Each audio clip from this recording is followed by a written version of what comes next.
السلام علیکم ورحمۃ اللہ۔ پیارے بچوں، جیسا کہ آپ جانتے ہی ہیں کہ ہم ساتویں جماعت کی ہماری جو اردو کی درسی کتاب ہے، نصابی کتاب ہے، اس کا لیسن نمبر 3 ہم نے کل شروع کیا، اخلاق نبوی صلی اللہ علیہ وسلم۔ تو اس طرح ہم اس کا آج دوسرا حصہ پڑھیں گے۔ دوسرا حصہ پڑھنے سے پہلے میں کل کا تھوڑا بہت دہراؤں گا۔ ہمارے سبق کا نام ہے اخلاق نبوی، یعنی ہمارے پیارے نبی صلی اللہ علیہ وسلم کے اخلاق۔ ہم نے پڑھا آپ صلی اللہ علیہ وسلم موصل انسانیت تھے اور رحمت عالم تھی، تمام عالموں کے لیے رحمت، یعنی جیسے قرآن میں بھی ہے وما ارسلناک الا رحمۃ للعالمین۔ اور اس کے ساتھ ہم نے یہ بھی پڑھا کہ آپ کی سیرت تمام انسانوں کے لیے ایک بے مثال نمونہ ہے۔ نمونہ کوئی خاص چیز، لیکن بے مثال کا مطلب لاجواب، یعنی جس کا کہیں اور جوڑا نہ ہو، کہیں مثال نہ ملے، اس کو ہم بے مثال کہتے ہیں۔ اسی طرح ہم نے پڑھا اس میں کہ سب سے بہترین، سب سے روشن پہلو جو آپ کی سیرت کے ہیں وہ ہیں آپ کی بلند اور اعلیٰ اخلاق۔ اور ہم نے یہ بھی پڑھا تھا کہ پکے اور جانی دشمن بھی آپ کے شریفانہ اور پاکیزہ اخلاق کے قائل تھے۔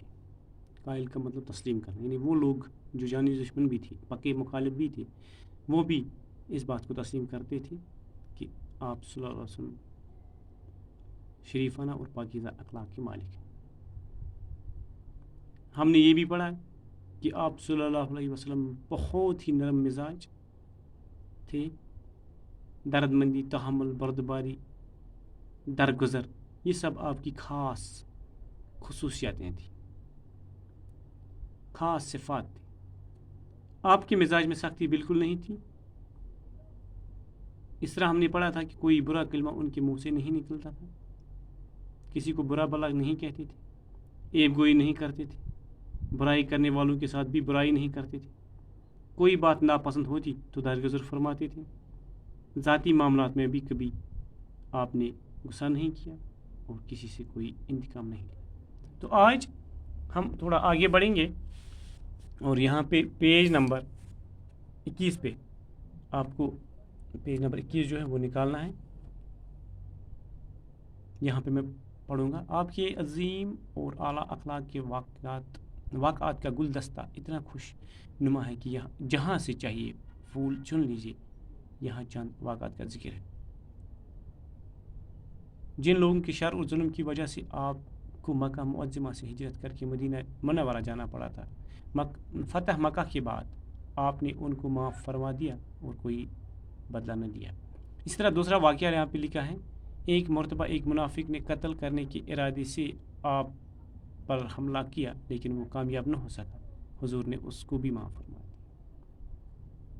تو آج جو ہم پڑھ رہے ہیں، ہم یہ پڑھ رہے ہیں کہ ہمارے پیارے نبی صلی اللہ علیہ وسلم عظیم اور اعلیٰ اخلاق، یعنی ان کی پوری سیرت، ان کی پوری زندگی عظیم اور اعلیٰ اخلاق کی جو واقعات ہیں ان کا ایک گلدستہ ہے۔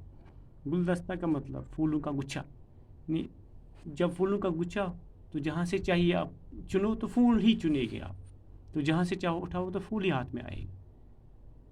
یہاں چند واقعات کا ذکر کیا جاتا ہے، اور پہلا جو واقعہ ہے وہ اس طرح سے ہے، جب آپ صلی اللہ علیہ وسلم نے لوگوں کو اسلام کی طرف دعوت دی، دین حق کی دعوت دی، لوگوں کو کلمہ پڑھنے کو کہا، ایک اللہ کی عبادت کرنے کو کہا، تو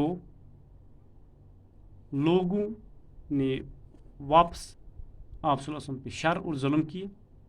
اس شر اور ظلم کی وجہ سے آپ کو مکہ معظمہ سے ہجرت کر کے مدینہ منورہ جانا پڑا تھا، یعنی اپنا آبائی شہر، اپنا آبائی جو مان لو آپ جہاں پہ ان کی پیدائش ہوئی تھی شہر مکہ میں، اس شہر کو چھوڑنا پڑا، صرف اس بات کے لیے کیونکہ وہ حق کی دعوت دیتے تھے اور لوگ اسے پسند نہیں کرتے تھے کہ ہمارے جو یہاں پہ کوئی نظام چل رہا ہے، ان کا جو عبادت کا کوئی طریقہ اس کو کوئی چیلنج کرے، تو اس چیز کے لیے اسے لوگوں نے بہت زیادہ ستایا۔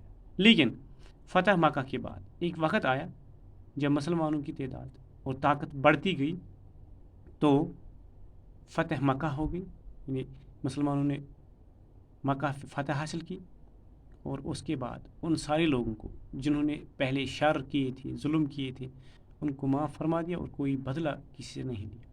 ایک اور ایسا ہی واقعہ ہے جس سے ہمیں پتہ چلتا ہے کہ ہمارے پیارے نبی صلی اللہ علیہ وسلم کے اخلاق کتنے عظیم اور اعلیٰ تھے۔ ایک مرتبہ ایک منافق نے قتل کرنے کے ارادے سے آپ پر حملہ کیا، لیکن وہ کامیاب نہ ہو سکا۔